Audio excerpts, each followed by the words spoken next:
Ушул видеороликти аягына чейин көргөнгө аракет кылыңыздар.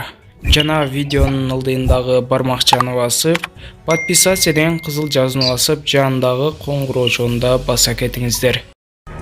Балыкчы шаарынын 28 жаштагы тургуну Тилек Жумабек уулу Чурдамы Мамакев атындагы улуттук хирургия борборунда жатат. Ал бул жайда 2 оор операцияны башынан кечирип, бир бутун жоон санына чейин кестирди. Өзүнүн айтымында жакындарынан айрылып жалгыз калган. Тактап айтканда 2011-жылы атасынан, 2013-жылы агасынан, 2017-жылы эжесинен, 2018-жылы апасынан ажыраган. Өзү дагы ушул жылы кырсыкка кабылып, минтип ден соолугунан мүмкүнчүлүгү чектелип олтурат. Бир бутум жоон санынан кесилип калганына бир ишенип, бир ишенбей жаңы эле өзүмө келе баштаган учурум. Жаңы жылга чейин 30-декабрда Борбордон Балыкчы шаарына баргам. 4-январда кечинде кетип баратып музга кирип кеттим. Анан ошол жердеги бир үйгө кирип ошол жакта жаттым. Байпактарымды чечип, бутумду куртка уруп алгам. Эртеси күнү кечинде бутумду сезбей калдым. Тез жардам чакырдым. Алар келип текшерип, баары жакшы экен деп үй жайсыз адамдардын жайына алып барып койду. Ал жакта 10 күндөн ашык жүрдүм. Андан кийин ыктыярчылар ооруканага алып келишти. Көрсө бутумду үшүк алып, аны билбей жүрө бериптирмин. Ооруканага келгенде дарыгерлер бутумду алып кала албайбыз, өлүп калыптыр дешти. Бутумдун оорусуна чыдай албай кескиле дедим. Кочкордун жана Казармадын мергенчилери Тогуз-Туроо аймагынан бою 2 метр 29 сантиметрлик карышкыр атып алышты.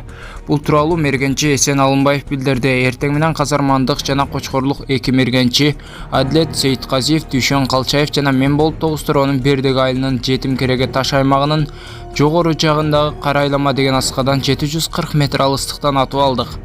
Анын боюнун узундугу 2 метр 29 сантиметрди түздү, куйругу 43 сантиметр, ал эми туягынын узундугу 53 сантиметр экен. Башынын чоңдугу тумшугунан эсептегенде 38, ал эми башынын жазылыгы 27 сантиметр болду, деди Эсен Алымбаев.